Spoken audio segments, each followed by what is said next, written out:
বড়দেরকে প্রণাম এবং ছোটদের স্নেহাশিস জানিয়ে আজকে আমার এই রেসিপিটি শুরু করেছি।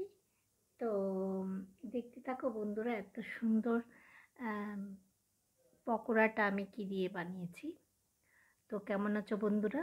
নিশ্চয়ই ভালো আছো, আমিও ভালো আছি। আমার চ্যানেলে নতুন ভিডিওতে আবারও তোমাদের সুস্বাগতম। তো বন্ধুরা, শীতের দিনে বা ঠান্ডার দিনে আমরা একটু মুখরোচক কিছু খেতে বেশি ভালোবাসি বিকেলের দিকে। তো আমি চলো কি দিয়ে এই পকোড়াটা বানিয়েছি তোমাদেরকে দেখাচ্ছি। তো চলো বন্ধুরা, শুরু করা যাক। প্রথমে আমি কি নিয়েছি দেখো। তারপর তো বন্ধুরা, কেমন লাগছে আমার ভিডিওগুলো কিন্তু অবশ্যই জানাবে।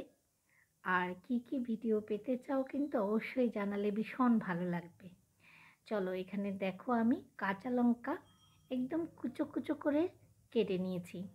এটা একটু ঝাল লঙ্কাটা, যেগুলো সরু সরু পাওয়া যায় ওই লঙ্কাগুলো। তার মধ্যে দেখো এখানে আমি টমেটো একদম কুচো কুচো করে কেটে নিয়েছি এবং পেঁয়াজ কেটে নিয়েছি খুব পাতলা পাতলা করে। আর এখানে দেখো, এটাকে কি দেখে কি মনে হচ্ছে? চিকেন চিকেন মনে হচ্ছে না? এটা হচ্ছে আমি সয়াবিন সিদ্ধ করে এগুলোকে ছিঁড়ে ছিঁড়ে নিয়েছি। যতটা সম্ভব হাতে একটু ভেঙে ভেঙে নিয়েছি বা চিড়ে চিড়ে দিয়েছি একটু লম্বা লম্বা করে। তো একটা থালার মধ্যে আমি প্রথমে পেঁয়াজটা, টমেটোটা আর কাঁচা লঙ্কার কুচোটা নিয়ে নিলাম এখানে। তো বন্ধুরা, নিজে থেকে যদি কিছু করি, কোনো একটা রেসিপি তৈরি করি, এটা কিন্তু সহজেই মনে হয়। তো এখানে আমি স্বাদ মতো নুন দিয়ে দিয়েছি দেখো।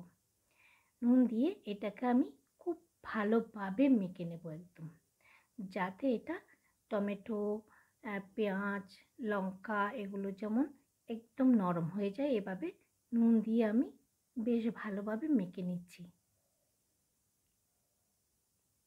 তারপর বন্ধুরা দেখো,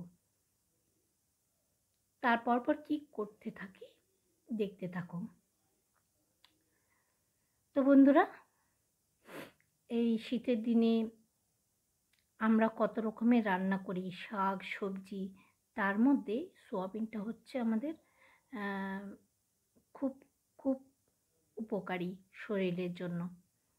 তো তোমরা নিশ্চয়ই জানো এটা। এবার ভালোভাবে আমার মাখা হয়ে গেছে পেঁয়াজ, টমেটো আর কাঁচা লঙ্কাটা। এবারে আমি এখানে সোয়াবিনটাও দিয়ে দিয়েছি। তোমরা তোমাদের আন্দাজ মতো নিয়ে নেবে। তো আমি এখানে যে পরিমাণ নিয়েছি, মানে আমার যতটা লাগবে ততটাই নিয়েছি। তো তোমরা চাইলে পেঁয়াজটাও আরও বেশিও দিতে পারো। তো আমি মানে একটা আন্দাজ করে দিয়ে দিয়েছি আর কি। তোমরাও আন্দাজ করে নিয়ে নিও। এটা খেতে কিন্তু ভীষণ সুন্দর হয়। তো এবারে দেখো আমি এখানে আর কি কি মিক্স করছি। প্রথমে এখানে আমি একটু আদা দিয়ে দিচ্ছি। দেখতে পেয়েছো, 4 চামচে 4 ভাগের 1 ভাগ দিয়েছি। রসুনও সেম দিয়েছি, রসুন বাটা। এবারে দেব একটুখানি সয়া সস। তো নুনটা তোমরা ঠিক ওইভাবেই ওই পরিমাণেই ধরো। সয়া সসে তো নুন থাকে, এটা একটু নুনতা হয়, তার জন্য আমি নুনটা কতটা দিয়েছি দেখতে পেয়েছো, 4 চামচে হাফ চামচেরও কম দিয়েছি। এবার এই মশলাগুলোকেও বেশ ভালোভাবে সব কিছুর সাথে আমি মেখে নিচ্ছি।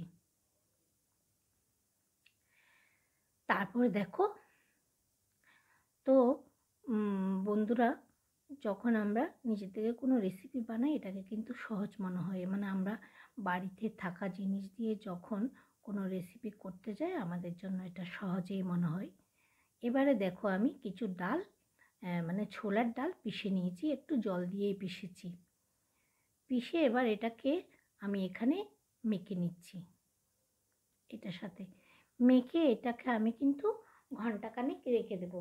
মানে ঘন্টাখানেক কেন, তুমি 30 মিনিট রাখলেও চলবে, যাতে মানে মশলাটা খুব ভালোভাবে সোয়াবিনের সাথে মিক্স হয়ে যায়, এই জন্যেই। তো 30 মিনিট রাখলেও চলবে। আমি একটু মেখে রেখে চান টান করে তারপর আস্তে ধীরে বানাবো খাওয়ার আগে। তো সেজন্যই অল্প একটু দুপুরবেলা ভাত দিয়ে খাবো আর একটু বিকেলে একটুখানি মানে চায়ের সাথে খাবো। তো এই জন্যেই মেখে নিয়েছি। মেখে এবার দেখো একটা বাটিতে আমি ঢেলে নিচ্ছি। ঢেলে নিয়ে এবারে এটাকে আমি ঢাকা দিয়ে রেখে দেব। খাওয়ার সময় তৈরি করে নেব। তারপর বন্ধুরা, চলো আজকে তুমি যদি আমার চ্যানেলটাই যদি আজকে নতুন হয়ে থাকো, তো আমার রান্নাটি যদি ভালো লাগে, পরবর্তী রান্না পাওয়ার জন্য আমার চ্যানেলটাকে সাবস্ক্রাইব করে বেল আইকনটা প্রেস করে রাখো। আর ভিডিওটি ভালো লাগলে কিন্তু একটু বেশি বেশি শেয়ার করে দিও, লাইক করে দিও, কমেন্ট করো, বেশি সুন্দর করে কমেন্ট। তোমাদের কমেন্টগুলো পড়তে আমার ভীষণ ভালো লাগে। তো এবার দেখতে পাচ্ছ আমি তেলের মধ্যে এটাকে চামচে দিয়ে দিচ্ছি। তোমরা চাইলে হাত দিয়েও দিতে পারো। তো আমি হাতটা বারবার ধুতে হবে বলে তাই চামচ দিয়ে দিচ্ছি। তো প্রথমেই তোমাদের দেখিয়ে দিয়েছি মানে তুলে নেওয়াটা, এখন আর দেখাচ্ছি না। তো দেখো এবার আমি একটু পরে এটাকে উল্টে দিচ্ছি। তো এখানে পেঁয়াজটা যত দেবে তত মানে খেতে ভালো লাগবে। আমরা যেমন চিকেন পকোড়া বানাই, ঠিক ওরকমটার টেস্টটা কিন্তু খুব সুন্দর হয়েছে। আমি একটু এখানে তোমরা দেখতে পেয়েছো ডাল বেটে দিয়েছি। তোমরা চাইলে এটা বেসন দিয়েও বানাতে পারো, না হলে ময়দা দিয়ে চাল গুঁড়ো দিয়েও বানাতে পারো। তো আমি একটু ডাল ভিজিয়েছি বলে একটু ডাল বাটাই দিয়ে দিয়েছি, ছোলার ডাল। তো এটা খেতে একদম পেঁয়াজির মতো, পকোড়ার মতো, মানে চিকেন পকোড়ার মতো খেতে লাগছিল, আবার পেঁয়াজির মতো লাগছিল, ভীষণ ভালো লাগছিল। তো মনেই হচ্ছে না যে আমি এটা সোয়াবিন দিয়ে বানিয়েছি। তো এতক্ষণ সাথে থাকার জন্য অনেক ধন্যবাদ।